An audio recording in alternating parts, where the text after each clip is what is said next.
en torno a Mario Di Costanzo, consultor financiero y buen amigo de Mega Noticias. Mario, ¿cómo estás? Como siempre, un gusto. Igualmente, Paco, muy buenas noches. Un saludo a ti y a todo tu auditorio. Muchas gracias. 3 temas que quiero platicar contigo, que nos ayudes a entender y a sopesar qué es lo que está pasando. El primero de ellos, cómo ver, sí, para mí me parece es una buena noticia el tema de la inflación en 6.85, pero ¿qué expectativas nos da? Mira, desde luego que la nota o el dato de inflación de hoy, pues es bueno en la medida en que ha mostrado una pequeña reducción. Aquí yo destacaría 2 cosas muy importantes. Primero, la inflación subyacente sigue arriba del 8%. ¿Qué quiere decir esto? Es la inflación quitando de su contabilidad o de su medición, pues aquellos productos que son muy volátiles. Es decir, es la inflación que está subyaciendo o persistiendo en la economía. Esta sigue siendo muy alta. En segundo lugar, la de los alimentos sigue siendo, yo te diría, más alta, está todavía arriba del 12%. Entonces, si bien es cierto que es una buena noticia que haya bajado la inflación general, pues la seguimos teniendo muy alta y sigue dañando la economía de las familias con 2 eventualidades. Primero, el aumento en el precio del petróleo por las medidas que se están tomando, es decir, haber recortado la producción, seguramente va a mantener el costo de los energéticos alto, lo que a mediano plazo te deja ver que pues va a haber o van a persistir las presiones inflacionarias en cuanto al costo de los energéticos, por lo que no se espera que haya mucho margen para que esta siga bajando. Ese es uno. 2, el Banco de México y las tasas de interés van a seguir aumentando al menos por 2 periodos consecutivos más, es decir, que probablemente la tasa de interés vaya a estar a mediados del año alrededor de 11.5%. ¿Qué quiere decir esto? Como lo hemos comentado otras veces, el dinero se va a seguir encareciendo. Si nosotros vemos a la tasa de interés como el precio del dinero, pues imagínate, el dinero va a ser más costoso y va a seguir comprando menos por la inflación. Ese es otro punto que nos debe de mantener muy atentos contra el combate a la inflación. Y el otro, ya los datos en Estados Unidos muestran que sí, probablemente Estados Unidos esté materializando esta posibilidad de la recesión, lo que también va a traer efectos pues consecuentemente negativos para México. ¿En qué medida? En la medida en que los Estados Unidos pues tengan más fuerte o más débil esta recesión, claro, pero todo apunta a que van a entrar. Entonces, si bien es cierto, es un buen dato, pues todavía estamos muy lejos de la meta del Banco de México, que es el 3%, y muy lejos del 5% que se ha estimado en los criterios de política económica. Bueno, a ver, en ese sentido sí hay preocupación y por eso la reunión hoy de aquí vía virtual con los presidentes de América Latina y el Caribe. ¿Cómo ver estos acuerdos, estas propuestas para reducir la inflación en la región? Mira, desde luego que es una región muy grande además, ¿no? Déjame decirte que está bien todos los esfuerzos que se puedan hacer. Yo los veo muy difíciles de contratar, de poder concretar. Nada más te voy a dar un dato. Más del 90% del comercio de México es no con los países de América Latina. Es decir, es con Estados Unidos, con Europa y desde luego con Canadá. Entonces, poder hacer un cambio, una sustitución de importaciones o de exportaciones, pues lo veo más complejo. ¿Qué creo que sí debería de estar haciendo el gobierno? Pues aprovechar esta coyuntura que se está abriendo, el llamado nearshoring, que para mí es lo que se está desperdiciando pues cada día más y para donde deberíamos de estar viendo. Además, si hay algo que comercial con América Latina, pues finalmente está con Argentina y con Brasil. Es difícil que la región aumente su comercio porque casi todos producen lo mismo. Ese es uno de los grandes problemas que ha habido pues para el comercio, digamos, para un bloque en América Latina y no así un poco con Brasil y Argentina, que son los que más diversificadas tienen sus exportaciones, pero que ya también las tienen comprometidas, por ejemplo, el trigo, los productos alimenticios, la carne, que podríamos estar hablando en en Argentina y en Brasil, pues evidentemente no es fácil satisfacer la demanda o que estos países cambien sus patrones de exportación y de comercio, porque ya están comprometidos. Muchos de ellos también es con Estados Unidos. Entonces, me parece que es una muy buena intención, pero que va a ser muy difícil de concretar, más en un año en el que nosotros tenemos que estar combatiendo la inflación, porque la inflación ya está.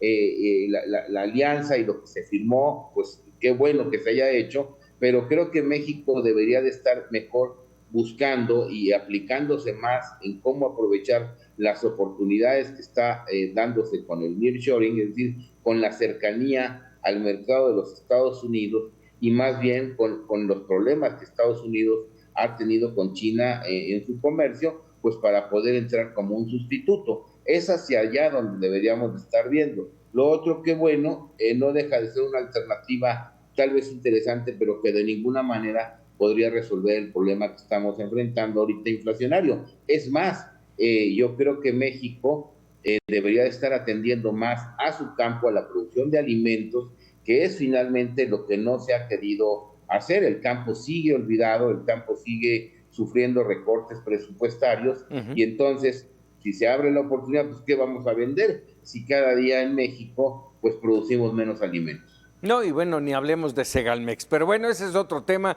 Mario, déjame por último preguntarte, se anunció como una nueva nacionalización eléctrica, cosa que no es total y absolutamente, pero ¿cómo ver lo que pasó con esta compra de 13 plantas de Iberdrola? Mira, yo lo diría, y te lo voy a decir de entrada, lo veo como un malísimo negocio. ¿Por qué? A ver, ¿qué se está comprando y quién lo está comprando? Primero, quien lo está comprando es una empresa privada mexicana que tiene su sede fuera del territorio nacional. Entonces, van a ser privados los que estén comprando estas 13 plantas. Ahora, ¿qué va a hacer CFE? CFE las va a operar. Ahora, déjame decirte, estas 13 plantas eran lo que se conoce como productores independientes de energía. ¿Qué quiere decir esto? Que estos productores, por ley, estaban obligados a venderle toda su generación a la CFE. Esto ya se venía dando, es decir, eran, vamos a llamarle así, maquiladores para la CFE. Y lo único que estamos haciendo es que están cambiando de mano estos maquiladores. En lugar de que ahora el dueño sea de Iberdrola y opera Iberdrola y le venda la energía a CFE, pues ahora los dueños van a ser este grupo que tiene su sede en España, que es de mexicanos, pero que se las va a operar CFE y que CFE pues va a adquirir o le van a vender a la CFE esta energía. ¿Dónde está la clave de esto? Primero, que la operación que va a darle CFE a estas plantas va a tener que ser más eficiente que la que hacía Iberdrola, lo cual pues se ve difícil, porque finalmente la energía ya se le vendía. Entonces no es que la CFE vaya a generar más, porque no hay un aumento, digamos, en la capacidad instalada de CFE, hay un cambio de manos, vamos a llamarle así, de estas 13 plantas generadoras, pero de ninguna manera es algo nuevo o es energía que vaya a estar generando directamente la CFE. Entonces el secreto va a estar en que esta generación por parte de CFE, es decir, operando estas plantas, la CFE, pues pueda ser más competitiva y más eficiente. Yo lo veo difícil, esperemos que lo logren. Ahora, otro factor importante, muchas de estas plantas ya eran, digamos, ya habían tenido su vida útil o ya se había dado su vida útil. ¿Qué quiere decir esto? Pues que estaban totalmente depreciadas, es decir, valían un peso para Iberdrola. Estamos pagando nosotros 6,000 millones de dólares. ¿Qué tipo de plantas son? Son en su mayoría generadoras de ciclo combinado. ¿Qué quiere decir esto? Que trabajan con gas, lo que vuelve a ser dependiente de el costo de la energía, pues el precio del gas internacional fundamentalmente, ¿no? Sí hay una planta o dos plantas eólicas, pero fundamentalmente son plantas, vamos a llamarle así, de maduras a plantas que prácticamente ya habían sido depreciadas completamente, con las que se está quedando esta empresa nueva, vamos a llamarle así,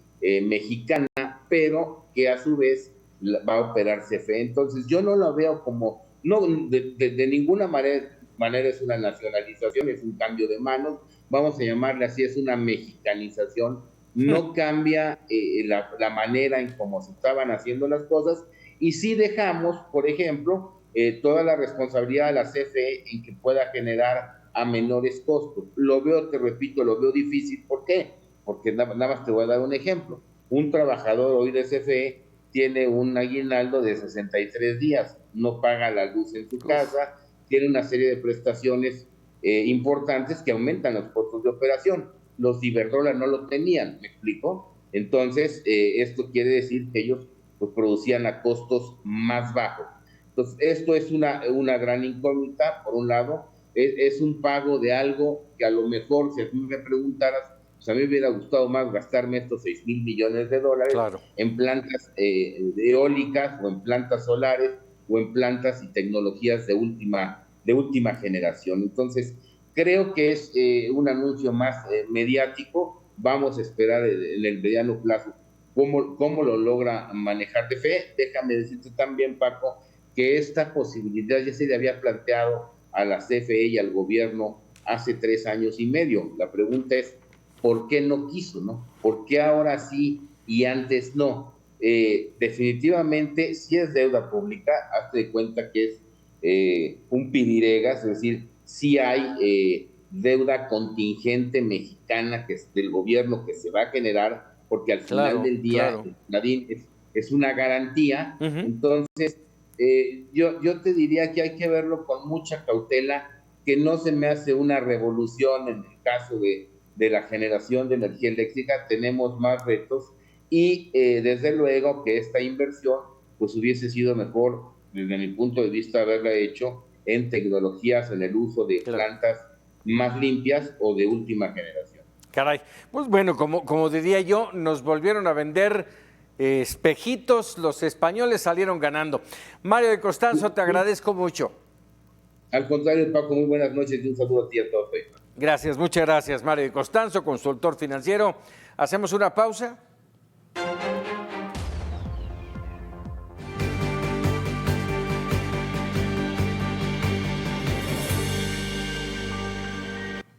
Miguel Ángel Patiño Arroyo fue nombrado como encargado de despacho de la Secretaría Ejecutiva del Instituto